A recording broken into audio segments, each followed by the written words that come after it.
adanya pandemi COVID ya, alhamdulillah kita diakomodir oleh Pak Gubernur juga untuk pembangunan gedung COVID dan trauma center gedung COVID. Jadi prioritasnya sekarang bagaimana melayani COVID ini dengan meningkatnya jumlah kasus COVID.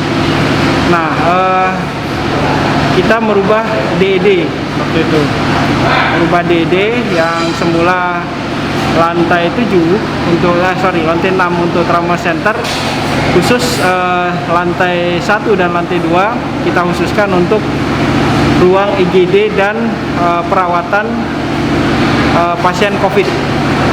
Nah, kalau kita lihat dari struktur bangunannya saat ini, di bawah itu ada dikhususkan untuk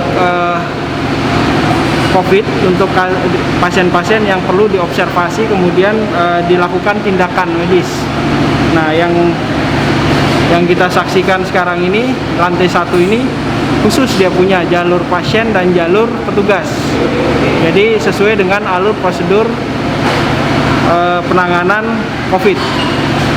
Yang selama ini yang kita jadi masalah adalah antara pasien COVID dan non-COVID kita campur jadi satu, yang saat ini di gedung IGD sebelah. Maka dengan terbangunnya gedung ini ada pemisahan antara pasien non-COVID yang kita layani dan pasien COVID, baik itu datang sendiri ataupun dia diantar dengan rujukan. Nah, khusus untuk lantai 1 memang di sini khusus gedung IGD untuk penanganan kasus-kasus yang sifatnya emergensi. Ketika pasien itu sudah dinyatakan positif, maka dibawa ke lantai 2 untuk perawatan. Di ruang lantai 2 ada sekitar 32 tempat tidur. Di bawah ada sekitar 37 tempat tidur yang kita siapkan. Jadi totalnya sekitar 69 tempat tidur. Jadi kalau kita akumulasi sekarang mengambil porsi 70% dari ruang isolasi yang ada saat ini, yang sekarang sudah kita alih fungsi menjadi ruang isolasi. Nah, dengan beroperasionalnya, insya Allah mudah-mudahan bisa operasional gedung ini, berarti kita akan bisa melayani pasien reguler yang kemarin kita alih fungsikan. Ya, ada sekitar 89 tempat tidur kemarin yang kita siapkan. Dari pasien reguler kita alih fungsikan menjadi gedung COVID yang ruang isolasi yang saat ini, yang sebelah utara. Nah, harapannya dengan ini berarti bisa terakomodir paling tidak 70% dari pasien-pasien yang terkonfirmasi positif khusus di sini. Nah, di lantai 2 itu ada ruang perawatan dan juga ruang intensif. Ya. Lantai 1 khusus IGD dan ruang tindakan khusus. Nah, gitu. Jadi itu dulu. Dan kalau di atas dari gedung ini lantai 2 ada ruangan yang untuk berjemur juga, ya, untuk pasien. Kalau kita lihat dari gambarnya, nah ini ya, ini yang ground floor. Kita lihat skemanya di sini. Kalau ada pasien PDP yang masuk, antara jalur pasien dan petugas berbeda. Kemudian kalau dia pasien itu positif, dibawa ke lantai 2. Kalau dia setelah di screening kemudian pasiennya ternyata negatif, dia keluar lewat jalur yang berbeda. Ini adalah untuk jalur pasien positif, ini jalur pasien negatif.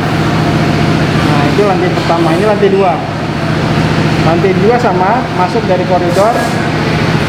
Untuk pasien positif, sini yang saya bilang 32 bed yang kita fungsikan khusus untuk perawatan ruang pasien-pasien terkonfirmasi positif dan ruang ICU untuk dengan ventilator di sini, yang lantai 2. Yang terakhir di sini ada di atasnya untuk berjemur pasien dan ruang olahraga outdoor. Nah, itu gedungnya. Nah, aslinya sebenarnya gedung ini seperti ini sampai lantai 6 disertai helipad. Kalau kita berbicara sampai ke trauma center nanti untuk persiapan. Tapi sekarang kita manfaatkan untuk gedung COVID.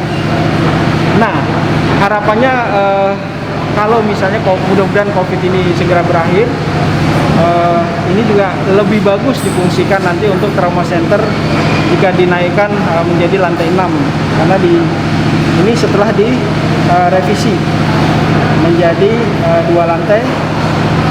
Ini tampaknya tampak gedungnya kalau yang sudah lantai 6, ini tampak atasnya untuk lantai 2 setelah direvisi. Untuk tenaga kesehatan sendiri gimana Pak? Oke, jadi tenaga kesehatannya sekarang sedang kita rekrut. Berapa perubahan? Kemarin sudah kita rekrut sekitar 125 untuk tenaga kesehatan khusus untuk yang di sini. Sehingga harapannya ini operasional, SDM-nya sudah siap, alat-alat dan meubilernya juga sudah kita siapkan. Jadi ini kita ya sekitar 125. Itu berapa dokter, berapa perawat? Rinciannya nanti kita lihat rinciannya. Yang jelas itu semua lengkap, dari unsur dokter, perawat sampai driver ada semua. Jadi komplit kita usulkan. Kalau alatnya sudah masuk di dalam perencanaan, alat kesehatan termasuk meubiler. Pak Asisten nanti bisa menjelaskan kalau yang sudah. Alat kesehatan, kemudian kebutuhan meubiler ada di kami. Untuk gedung menjadi tanggung jawab Dinas PU untuk membangunkan. Berarti kalau PUC yang ini, yang di rumah sakit sendiri langsung kebalik normal atau gimana Pak? Ya, harapannya setelah ini berfungsi dengan hampir 75% malah saya hitung tadi, gedung yang kita alih fungsikan bisa kita kembalikan untuk pasien reguler nanti, untuk pasien reguler, sehingga fokus penanganan COVID di gedung ini. Ya, seperti itu rencananya.